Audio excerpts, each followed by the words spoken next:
आज राहुल गांधी के कह रहे हैं कि 2014 से पहले कोई लिंचिंग इस देश में होता ही नहीं था। क्या देश ऐसा ही था? राहुल जी, मनीष जी, राहुल गांधी को या तो पागल खाने भेज देना चाहिए या इस देश से झूठ बोलने के लिए जेल भेज देना चाहिए, या इसको ये क्योंकि और कोई, मैं अभी जो आंकड़े आपके दर्शकों को बताने जा रहा हूं उसके बाद आप लोग चौंक जाएंगे। ये कह रहा है कि लिंचिंग नहीं, इसने शब्द तो पहली बार सुना था। मनीष जी, मौत कहिए या मृत्यु कहिए, क्या कोई फर्क पड़ जाता है? मौत कहिए या मृत्यु कहिए, कोई फर्क नहीं पड़ता, शब्दों का फर्क है। मोदी सरकार बनने के बाद 2019, 5 साल, 5 साल में 31 घटनाएं हुई थी लिंचिंग, गौ तस्कर और गौ पशु, ये वो जो रिकॉर्डेड है 31 घटनाएं हुई थी। उसमें जो मरने वाले, कुल घटनाएं 31 थी, उनमें जो मरने वाले लोग थे उनमें 27 मुस्लिम थे, जो इसे तमाशा बनाते हैं। 5 साल में 31 घटनाएं लिंचिंग की और 27 उसमें मुस्लिम थे, जो ये पूरी इन्होंने लिस्ट अपनी बनाई थी। अब मनीष जी मैं बताता हूँ राहुल गांधी को कि लिंचिंग होती क्या है।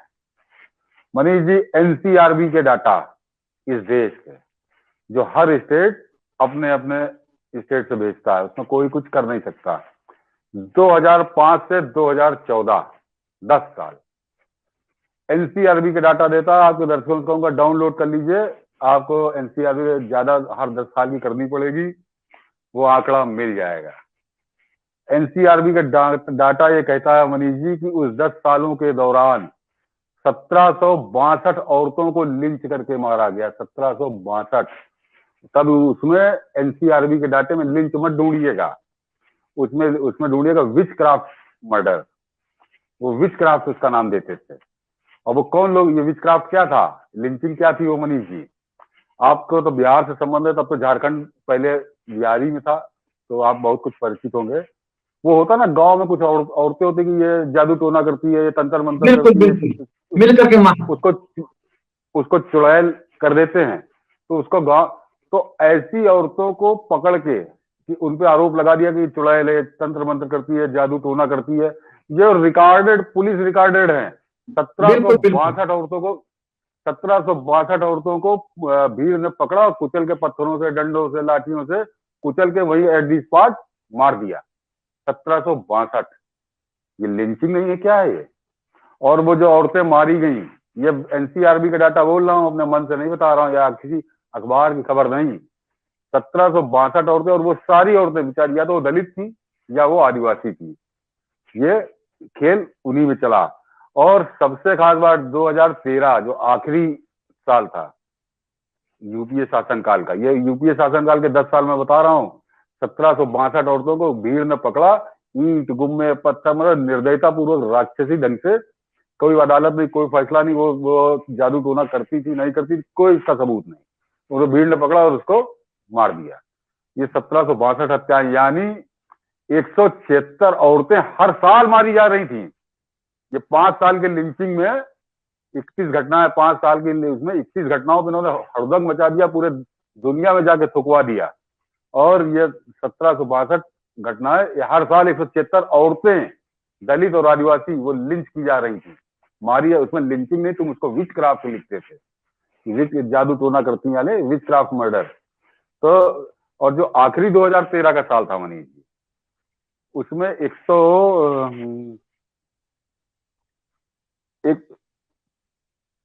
160 घटनाएं हुई थी 2013 में। और उस 160 घटनाओं में 54 घटनाएं केवल झारखंड की थी, जहां कांग्रेस की सरकार थी। मोदी शासनकाल में 5 साल में 31 लिंचिंग की घटनाओं पे तुमने आसमान सर पे उठा दिया। और जहां तुम्हारा छोटा सा राज्य झारखंड की क्या आबादी होगी, उस झारखंड में 54 औरतें 2013 में कुचल, मतलब भीड़ ने घेरा, ईंट पत्थर उनसे कूद कूद के उनको मार डाला। 54 औरतें केवल झारखंड में, पूरे देश में 160, यानी जिस देश में जितनी हत्याएं हो रही थी उनका 1/3 से ज्यादा केवल झारखंड में हो रहा था, जहां कांग्रेस की सरकार थी, कांग्रेस का मुख्यमंत्री था। और ये राहुल गांधी 2004 से 2014 तक सांसद था इस देश का, और ये कहता है मैंने लिंचिंग नाम पहली बार सुना, मैंने लिंचिंग की घटना पहली बार सुनी, तो या तो ये पागल है इसको पागल खाने भेजा जाए। ये देश की संसद में बैठते हुए 10 साल में 2,500 औरतों को लिंच करके मार डाला गया, जिसमें इसके शासनकाल का इसके ज्यादा शासन वाला जो झारखंड था वहां सबसे ज्यादा औरतें मारी गई। और ये कहता है इसने लिंच शब्द का नाम नहीं सुना, इसने लिंच की कोई घटनाएं नहीं सुनी। तो ये बात, इस तरह की बात या तो कोई पागल कर सकता है और या फिर कोई बहुत मक्कार झूठा जालसाज आदमी कर सकता है। तो मैं तो अभी ये 1700 और मनीष जी एक बताता हूँ, चिल्लू भर पानी में डूब के मर जाना चाहिए ऐसी अब जो लिंचिंग की घटना बताने जा रहा हूँ मनीष जी, दर्शकों को मैं तो ये खैराती कभी बोलते नहीं, ये खैराती पत्रकार भी लिंचिंग हो गई, मोदी शासनकाल में नाच रहे हैं। एक लिंचिंग की घटना जो बताने जा रहा हूँ, ऐसी विश्व इतिहास में कहीं लिंचिंग नहीं हुई, विश्व के इतिहास में दूसरा उदाहरण नहीं है। 13 अगस्त 2004 केंद्र में मनमोहन सिंह कांग्रेस की सरकार, मनमोहन सिंह प्रधानमंत्री और महाराष्ट्र में कांग्रेस की सरकार, कांग्रेस का मुख्यमंत्री। नागपुर का जिला 13 अगस्त 2004, जिला एवं सत्र न्यायाधीश, कोई सामान्य मजिस्ट्रेट नहीं, जिला एवं सत्र न्यायाधीश के कमरे में एक अपराधी लाया जाता है, नाम था उसका अक्कू यादव। जिला सत्र न्यायाधीश अपनी कुर्सी पे, वो अपनी कुर्सी पे पुलिस के हिरासत में वो पहुंचा कोर्ट में, और मनीष जी 200 औरतों की भीड़ अंदर घुसती है उस न्यायाधीश के कक्ष में। अक्कू यादव को पुलिस हिरासत से छुड़ा लेती है और उसी न्यायाधीश कक्ष के अंदर उसको लाठी डंडे चाकू पत्थरों से कूच के मार देती है। और जब उसका पोस्टमार्टम रिपोर्ट आता है मनीष जी, उस न्यायाधीश के कमरे के सामने न्यायाधीश कुर्सी पे पुलिस वहां खड़ी हुई उसको मारती है अक्कू यादव को। और जब पोस्टमार्टम रिपोर्ट आई थी उसमें आता कि इसके बदन पर चाकुओं के 70 वार, उसके बदन पर 200 औरतों की भीड़ थी और उन 270 मतलब चाकू नहीं मारे, चाकू मारने के बाद उन घावों में मिर्चा भर दी गई। मतलब आप सोचिए कितनी नृशंसता से। क्या दुनिया में ऐसा कोई उदाहरण है? अभी इसके आगे किस्सा और है। ऐसा दुनिया में कोई उदाहरण है कि मतलब न्यायाधीश के कमरे में घुस के सामने उसको 70 चाकू लाठी डंडे पत्थर और मारने के बाद उसके घावों में मिर्चा भरी जाए? मतलब बहुत इत्मीनान से वो हत्या की गई। अक्कू यादव कोई भला आदमी नहीं था, उसके खिलाफ बलात्कार हत्या ये सब, वो एक क्षेत्रीय गुंडा था, उसके खिलाफ महिलाओं में रोष था, आक्रोश था बहुत ज्यादा। और वो इससे पहले पकड़ा गया था, छूट जाता था तो उनको ये लगा, वो जब भीड़ पहुंची तो वो पहुंची थी किसी और उससे कि देखे क्या होता है, उसमें उसने किसी बूढ़ी महिला को वेश्या कह दिया और वो महिलाएं रोष से भरी थी, वो टूट पड़ी, उन्होंने ये अंजाम दे दिया मनीष जी। उसके बाद फिर वो महिलाएं वहां से निकली उसको मौत के घाट उतारने के बाद। तो अक्कू यादव के 2 साथी और थे, उनको जब पता लगा कि वो मार डाला गया इतनी बुरी तरीके से, तो वो अपना घर द्वार छोड़ के भागे। उन महिलाओं ने उन दोनों अपराधियों का घर घेर लिया और उसमें आग लगा दी उनके घरों में। फायर ब्रिगेड को खबर दी गई तो महिलाओं ने रोड जाम कर दी भीड़ ने। तो उन्होंने कहा फायर ब्रिगेड की गाड़ी हम तब तक नहीं जाने देंगे जब तक ये मकान जल के राख नहीं हो जाते। और मनीष जी जल के वो पूरा मकान उन्होंने पूरा राख कर दिया। 13 अगस्त 2004 की घटना है।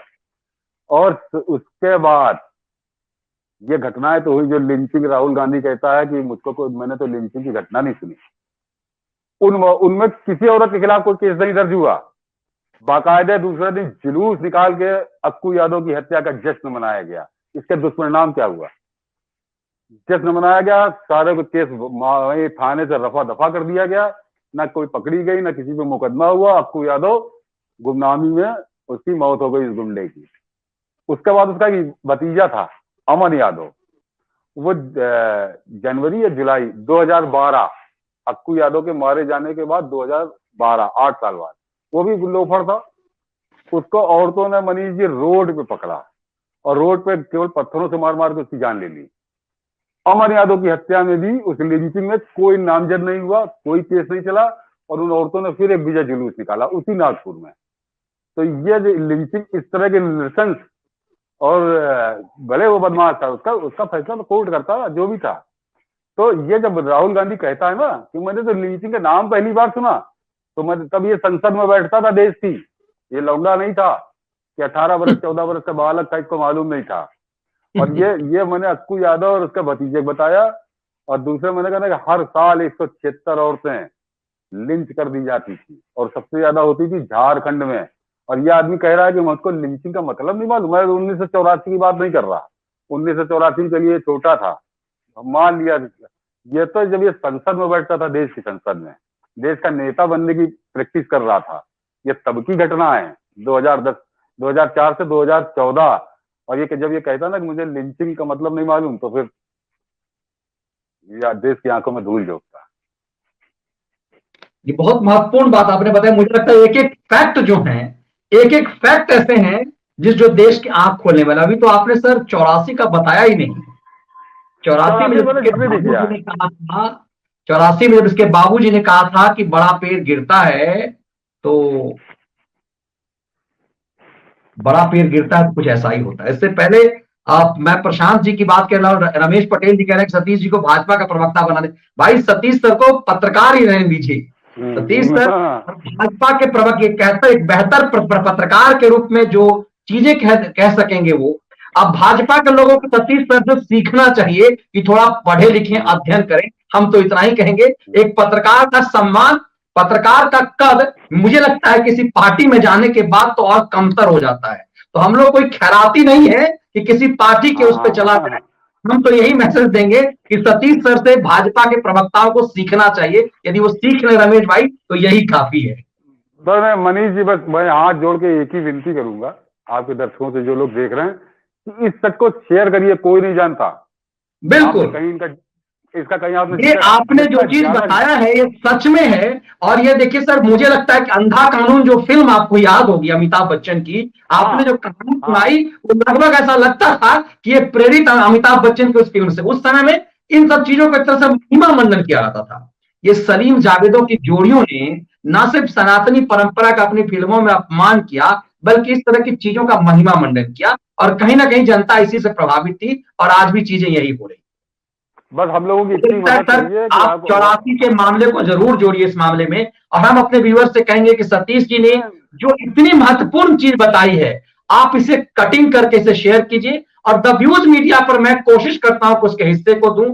आप सतीश सर का जो फेसबुक वॉल है उस पर आप जुड़िए, उसे फॉलो कीजिए। वो इस वीडियो को वहां पर भी जाया जाता है, तो उनके और बहुत सारी क्या चीजें आपको मिलेगी जिस फैक्ट से आप इस राक्षसी सोच के खिलाफ अपना बयान, अपना फैक्ट रख सकते हैं। जी मनीष जी, मैंने 1984 का जानबूझ के जिक्र नहीं किया, क्योंकि वो तो दुनिया जानती है। मैंने इसलिए इस घटना का क्रम का जिक्र किया क्योंकि राहुल गांधी कह रहा है ना कि मैंने लिंचिंग, तो ये उस समय संसद में बैठता था, राष्ट्रीय महासचिव था कांग्रेस की, युवा जो NSY यूथ कांग्रेस, इनका एक प्रभारी था 2004 से 2014 तक।